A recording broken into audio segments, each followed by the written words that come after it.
26-এর ভোটের আগে শেষ পূর্ণাঙ্গ বাজেট 4% ডিএ বাড়ানোর প্রস্তাব।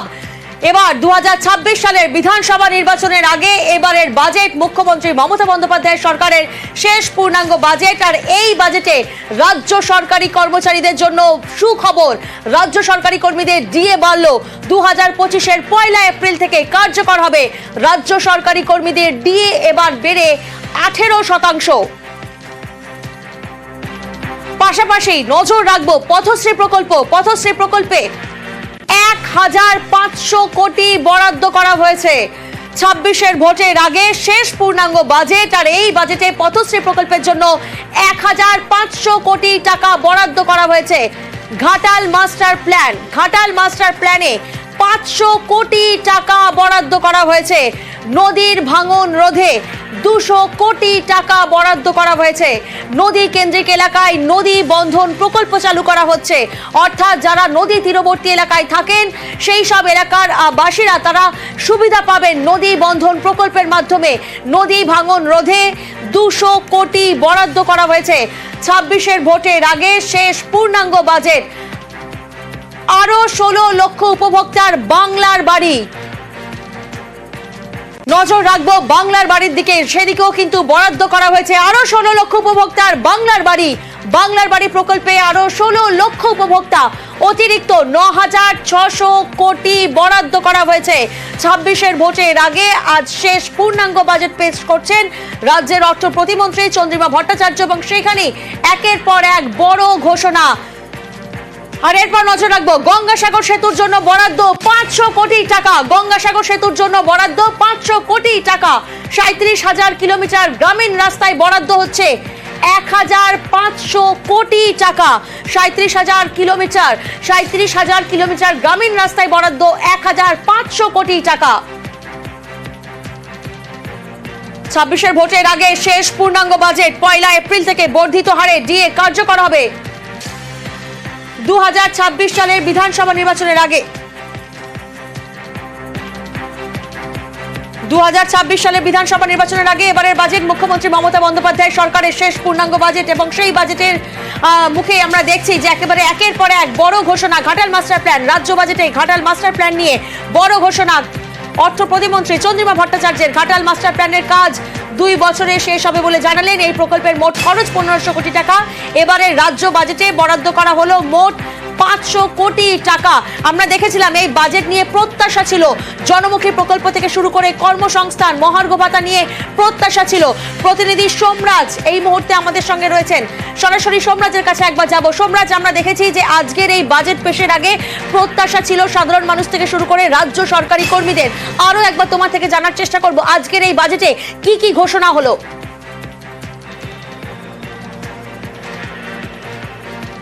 দেখো, সব থেকে যেটা গুরুত্বপূর্ণ ঘোষণা তা হলো রাজ্য সরকারি কর্মচারীদের জন্য ডিএ বাড়ানোর আরও 4% ডিএ বাড়ানো হলো রাজ্য সরকারি কর্মচারীদের, এবং যারা পেনশন পান তাদের ক্ষেত্রেও এই নতুন 4% ডিএ কার্যকরী হবে। 2025-এর 1 এপ্রিল অর্থাৎ চলতি বছরের 1 এপ্রিল থেকেই তা কার্যকরী হচ্ছে, তেমনটাই রাজ্য বাজেটে ঘোষণা করা হলো। নিঃসন্দেহে যা অন্যতম চমক, অন্তত সরকারি কর্মচারীদের জন্য যা নিঃসন্দেহে সুখবর, তাদের তরফেও দাবি ছিল যাতে রাজ্য বাজেটে ডিএ বাড়ানো হোক, এবং আজকে যে 4% ডিএ বাড়ানোর ঘোষণা করা হলো তা চলতি বছরের 1 এপ্রিল থেকেই কার্যকরী হবে। এটি যেমন একটি অত্যন্ত গুরুত্বপূর্ণ ঘোষণা, তেমনি গ্রামোন্নয়নের ক্ষেত্রেও অত্যন্ত গুরুত্বপূর্ণ বাজেট। এই বাজেট বলাই যায় তুমি আমাদের সঙ্গে থাকো। বাড়ানো হয়েছে, এটা তো খুবই ভালো। এতদিন ধরে একটা জিনিস চলছিল, এতক্ষণ মানে আমাদের মানে সবার মানে অনেক রকমই তো এমপ্লয়িজ থাকে, গভর্নমেন্ট এমপ্লয়িজ, ঠিক আছে, যাদের মানে এটা মানে খুবই দরকার ছিল আমার যা মনে হয়, ঠিক আছে। That's it, I would say. আমরা আশা করেছিলাম যে একটু বেশি করে দেওয়া উচিত ছিল, 8% মিনিমাম ভেবেছিলাম, 4%। হ্যাঁ, ঠিক আছে। রাজ্য সরকারি কর্মচারীদের প্রত্যাশা পূরণ, সোমরাজ আমরা শুনছিলাম, এবং তুমি যেমনটা বলছিলে আমাদের আজকের এই বাজেটে কি কি ঘোষণা হচ্ছে।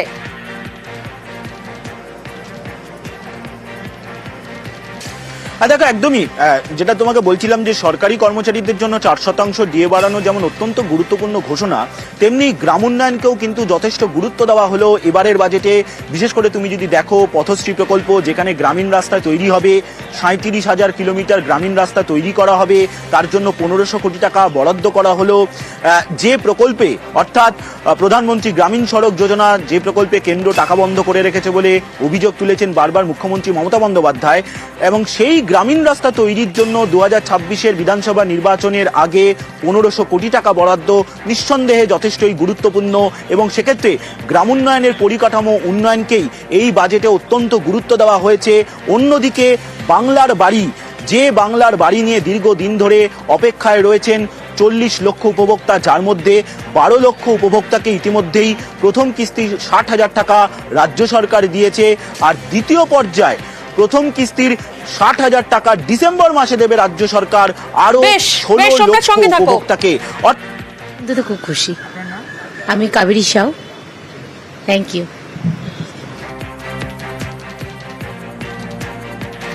হ্যাঁ সোমনাথ, যেমনটা তুমি বলছিলে যে একের পর এক প্রকল্প সেখানে বরাদ্দ বেড়েছে, যেমন 16 লক্ষ উপভোক্তার বাংলার বাড়ি প্রকল্প, আরো 16 লক্ষ উপভোক্তা, সেক্ষেত্রে 9,600 কোটি টাকা বরাদ্দ করা হয়েছে। সোমনাথ, গঙ্গাসাগর সেতুর জন্য কি বরাদ্দ রয়েছে?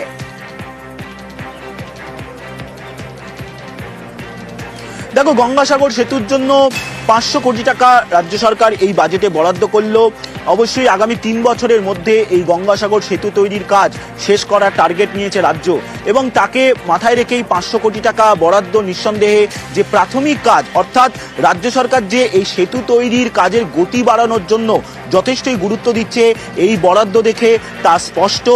মুখ্যমন্ত্রী মমতা বন্দ্যোপাধ্যায় যখন গঙ্গাসাগর মেলার আগে প্রস্তুতি খতিয়ে দেখতে গিয়েছিলেন, সেই সময় তিনি জানিয়ে এসেছিলেন যে গঙ্গাসাগর সেতুর জন্য রাজ্য সরকারের ঘোষণা বাজেটে থাকবে, এবং সেই মোতাবেক গঙ্গাসাগর সেতুর জন্য এই 500 কোটি টাকা বরাদ্দ নিঃসন্দেহে একটা দিকে ইঙ্গিত দেয় যে এই গঙ্গাসাগর সেতুর কাজের গতি বাড়াতে চায় রাজ্য, এবং দ্রুত এই সেতুর কাজ শেষ করতে চায়।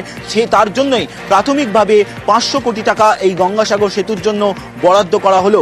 পাশাপাশি আরও গুরুত্বপূর্ণ বেশ কয়েকটি ক্ষেত্রে বরাদ্দ করা হয়েছে, যার মধ্যে অন্যতম ঘাটাল মাস্টার প্ল্যান, তার জন্য 500 কোটি টাকা রাজ্য বাজেটে বরাদ্দ করা হয়েছে, যা 2026-এর বিধানসভা নির্বাচনের আগে যথেষ্টই গুরুত্বপূর্ণ। তার কারণ এই ঘাটাল মাস্টার প্ল্যান নিয়ে বারবার কেন্দ্রের কাছে আর্থিক দাবি করেছিলেন রাজ্য, কিন্তু কেন্দ্রের তরফে কোনো আর্থিক সহযোগিতা করা হয়নি, তেমনটাই অভিযোগ রাজ্যের। তারপর মুখ্যমন্ত্রী মমতা বন্দ্যোপাধ্যায় স্পষ্ট জানিয়েছিলেন যে রাজ্য সরকার নিজের টাকাতেই ঘাটাল মাস্টার প্ল্যান করবে, এবং সেই মোতাবেক এই অর্থবর্ষে আরও 500 কোটি টাকা ঘাটাল মাস্টার প্ল্যানের জন্য বরাদ্দ করা হলো।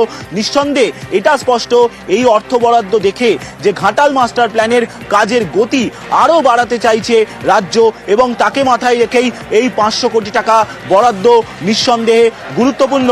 পাশাপাশি আরও বেশ কিছু ক্ষেত্রে বরাদ্দ বাড়িয়েছে রাজ্য, তার মধ্যে অন্যতম গুরুত্বপূর্ণ প্রকল্প রয়েছে নদী কেন্দ্রিক জেলাগুলির জন্য, বা বিশেষ করে নদী কেন্দ্রিক এলাকার মানুষের উন্নয়নের জন্য 200 কোটি টাকা বরাদ্দ করা হয়েছে, এবং নদী ভাঙন আটকানোর জন্য কিন্তু যথেষ্ট গুরুত্বপূর্ণ একেবারে, এবং সেক্ষেত্রে নতুন প্রকল্প চালু করা হয়েছে সোমরাজ। কিন্তু আমরা শুরু থেকেই নজর রেখেছি রাজ্য সরকারি কর্মীদের জন্য বড় খবর, ডিএ বাড়লো 4%।